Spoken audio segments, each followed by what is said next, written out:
تمنا مدتوں سے ہے جمال مصطفیٰ دیکھوں، امام الانبیاء دیکھوں، حبیب کبریا دیکھوں۔ رضی اللہ تعالیٰ عنہ کو حضرت عمر رضی اللہ تعالیٰ عنہ نے اپنے دور خلافت میں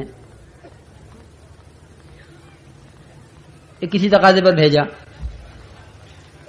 جو واپسی کا دن تھا، واپس آنے کا، بیوی صاحبہ کھڑی ہوئی تھی انتظار میں کہ بھی آئیں گے باہر سے، کیونکہ ملک سے باہر گئے ہوئے ہیں، شام گئے ہوئے ہیں، شام سے وہاں کے کپڑے، وہاں کے جوتے، وہاں کی چیزیں ہماری جماعت والی بیچارے کر لیتے ہیں۔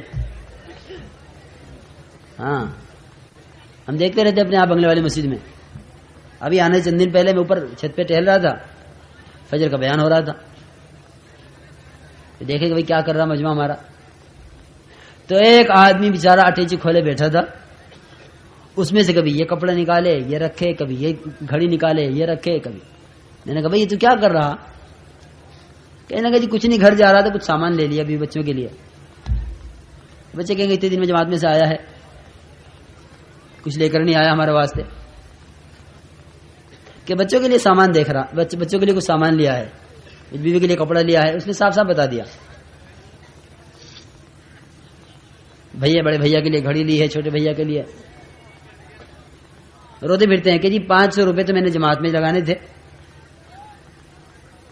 2000 روپے لے کر آیا تھا، 1500 روپے چوری ہو گئے۔ کیوں ہو گئے؟ کیونکہ 1500 روپے چوری اس لیے ہو گئے کہ اس کام کے لیے جو ہے لایا ہی نہیں تھا، جس کام کے لیے نکلا ہے تو، جس کام کے لیے جو ہے لایا تھا اس کام میں چلے گئے۔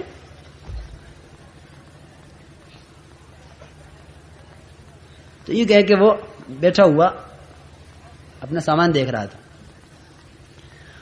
میں نے اس سے کہا، میں نے کہا اس وقت تجھے اس مسجد کے عمل سے اس سامان میں مشغول کیا ہوا ہے، کہ اچھا جی میں بند کر دیتا ہوں۔ میں نے کہا دیکھ تو بند تو کر دے گا، لیکن تو بیان میں بیٹھا بیٹھا یوں سوچتا رہے گا کہ یہاں مرکز سے روزانہ ٹیچی اٹھتی ہے، کسی نہ کسی کی روزانہ چوری ہوتی ہے، میرے سامان کا پتہ نہیں کیا ہو رہا ہوگا۔ اس کو لے کے مسجد میں بیان میں بیٹھوں تو دائیں بائیں والے تو پھر دیکھ کے اور چور پیدا ہوں گے کہ بھئی یہ جو بغل میں دبا کے بیٹھا ہے ٹیچی کو، کوئی بات ضرور ہے، سامان ضرور ہے اس کے پاس، تو اس سے تو اور چور پیدا ہوں گے۔ اب میں کیا کروں؟ میں نے اس سے کہا، میں نے کہا تم یہ سامان یہاں چھوڑ کے جاؤ گے تو وہاں بیٹھے بیٹھے سوچو گے کہ میرے سامان کا کیا ہو رہا ہوگا۔ تو بہرحال عام طور سے جماعتیں ہماری چلتے چلتے کہیں نہ کہیں سے امیر صاحب سے آنکھ بچا کے کام کر لیتی ہیں کہ چلو یہ کر لو۔ امیر صاحب سے پوچھ لیا، امیر صاحب پیشاب کر آؤں؟ کر آؤ۔ اب خدا جانے پیشاب بازار میں ہوگا یا کہاں ہوگا، ہنسنے کی بات نہیں میرے دوستوں، پابند ہونے کی بات ہے، پابند ہونے کی، پتہ نہیں کہاں کرے گا پیشاب۔ تو عرض یہ کر رہا تھا کہ معاذ بن جبل رضی اللہ تعالیٰ عنہ کو بھیجا کے تقاضے پر، جب واپسی کا دن ہوا تو بیوی دروازے پر کھڑی ہوئی تھی انتظار میں کہ اب واپس آئیں گے۔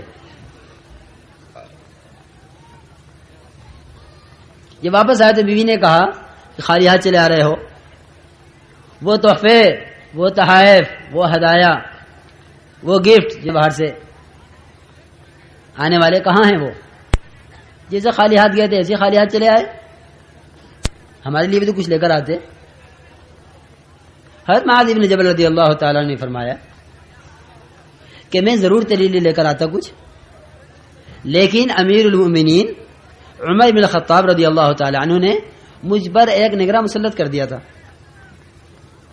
مجھ پر کیا کر دیا تھا بھائی؟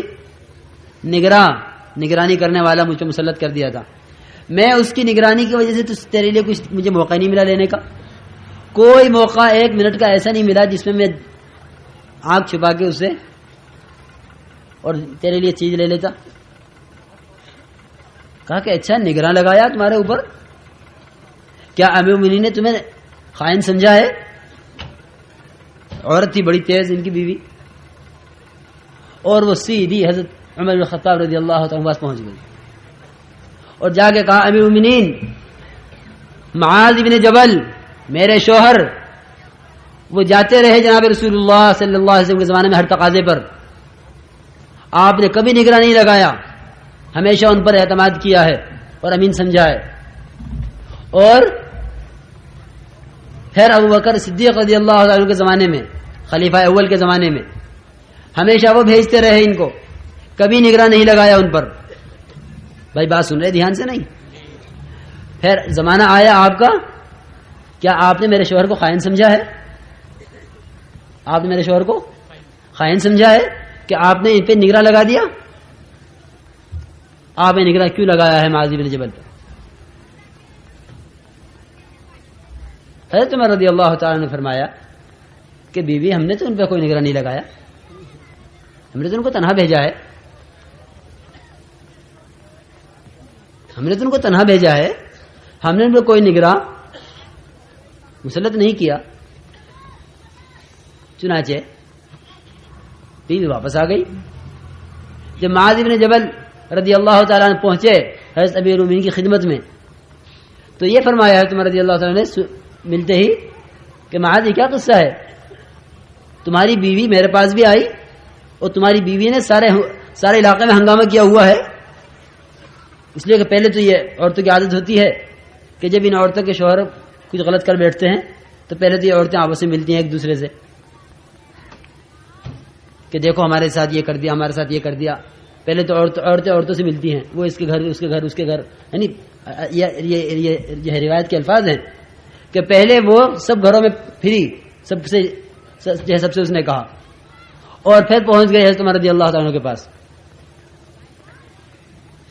اور جا کے یہ کہا جو کچھ کہا. بہت غصہ ہوئی. حضرت عمر رضی اللہ تعالیٰ نے پوچھا معاذ ابن جبل رضی اللہ تعالیٰ عنہ سے کہ معاذ کون نگراں تم پر ہم نے لگایا ہے؟ کہ امیر المومنین جب میری بیوی نے مجھ سے یہ کہا کہ میرے لیے کچھ نہیں لائے تو میں تو اس پر اپنے پر نگراں اللہ تعالیٰ کو مراد لے رہا تھا. کس کو مراد لے رہا تھا بھائی؟ اللہ تعالیٰ کو، کہ اللہ مجھ پہ نگراں ہے. اس وجہ سے مجھے پورے سفر میں کوئی منٹ ایسا نہیں ملا کہ بھائی کوئی لمحہ ایسا ہو سکتا ہے جس میں کوئی انسان خدا کی نگرانی سے خارج ہو کہ بھائی فلاں آدمی اللہ کی نگرانی میں نہیں ہے. تو اگر ہم نکلنے کے زمانے میں اپنے اوپر اللہ تعالیٰ کو پہلے نگراں بنا لیں کہ میری ایک ایک حرکت، اب چاہے امیر کے سامنے ہو رہی ہو نہ ہو رہی ہو، چاہے امیر سے زبردستی اجازت لے کے ہو رہی ہو کہ امیر صاحب دیکھو یا تو دے دو اجازت ورنہ میں چلا جاؤں گا جماعت توڑ کے. امیر صاحب نے کہا بھائی اب تو جائے گا، جماعت سے بھی جائے گا، چلو دے دو اجازت اس کو.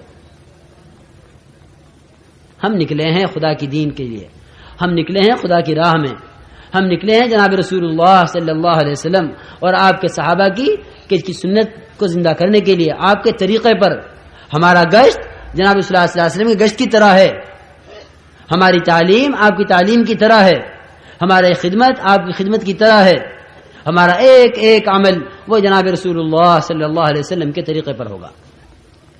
نکل کر ہر آدمی خود سوچ لے کہ میں کون کون سے وہ کام کر رہا جو جناب رسول اللہ صلی اللہ علیہ وسلم طائف میں نہیں کیے، جو آپ نے عکاظ اور ذوالمجنہ کی کہ بازاروں میں اور جو ہے نمائشوں میں نہیں کیے. میں کیا کر رہا ہوں؟ یہ نکل کر خود اندازہ کرے ہر ایک.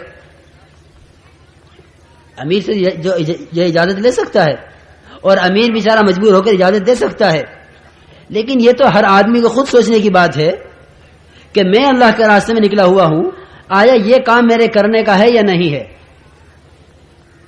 پھر جتنا اپنے آپ کو پابند کریں گے اتنا کرنے کے کاموں میں دل لگے گا،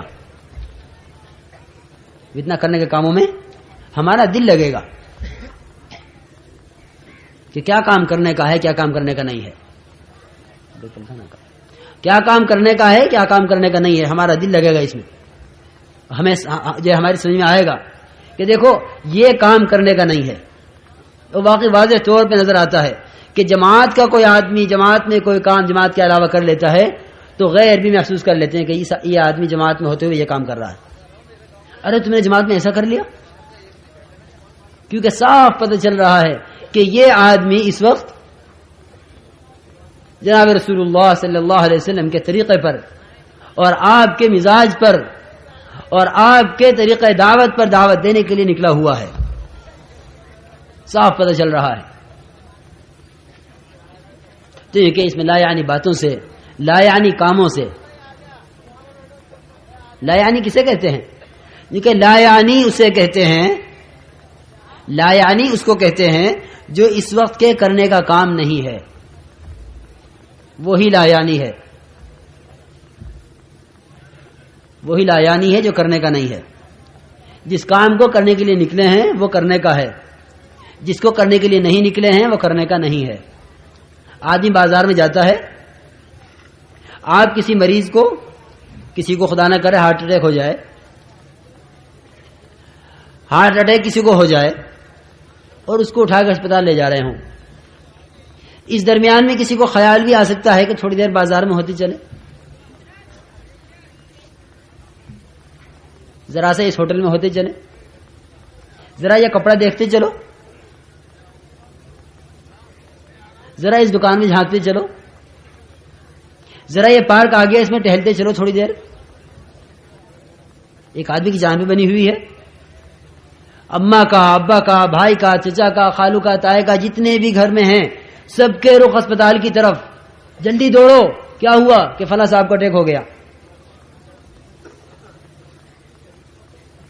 ہم سب مریض ہیں، اور جسم کا مرض وہ تو موت تک چلے گا، موت کے بعد ہر ڈاکٹر چھوڑ کے الگ ہو جائے گا. لیکن جو روحانی امراض ہیں، یہ روحانی امراض ہمیشہ ہمیش کے لیے ہیں، یاد رکھو. جسمانی امراض وقتی ہیں، روحانی امراض دائمی ہیں. روحانی امراض دائمی ہیں. یہ حسد، یہ کینہ، یہ بغض و عداوت، یہ مال کی محبت، یہ نماز نہ پڑھنا، یہ روزہ نہ رکھنا، یہ اعمال صالحہ نہ کرنا، یہ غبن اور یہ خیانت، یہ جتنے امراض ہیں یہ امراض دائمی ہیں. یعنی جس طرح یہ امراض دنیا میں ہمیں تکلیف نہیں پہنچا رہے لیکن آخرت میں ہمیشہ کے لیے تکلیفیں پہنچائیں گے. تو کیا ممکن ہے یہ کہ بھئی کسی آدمی کو لے جا رہے ہیں ہسپتال اور آدمی کسی اور کام میں لگ جائے؟ ہمیں ہر ایک بیمار ہے، ہر ایک اپنی اصلاح کے لیے، ہر ایک اپنے آپ کو اعمال کے اعتبار سے صحت مند کرنے کے لیے، ہر ایک اپنے اندر کو ٹھیک کرنے کے لیے نکلا ہوا ہے. اس میں کسی کو خیال نہ آئے کسی لا یعنی کام کا. اور لا یعنی کب ہوتی ہے؟ کیونکہ جب آدمی کو فرصت مل جاتی ہے کرنے کے کاموں سے. اپنے آپ کو مشغول رکھنا مستقل عمل ہے. اب گشت میں، اب تعلیم میں، اب ذکر میں، اب تلاوت میں، اب انفرادی دعوت میں مستقل اپنے آپ کو مشغول رکھنا ہے، تاکہ مستقل مشغول رکھنے سے مستقل لا یعنی کاموں سے، لا یعنی باتوں سے جو ہے محفوظ رہے. پھر لا یعنی بات ہی نہیں، صرف نگاہ لا یعنی کام کر سکتی ہے، کان لا یعنی کام کر سکتے ہیں،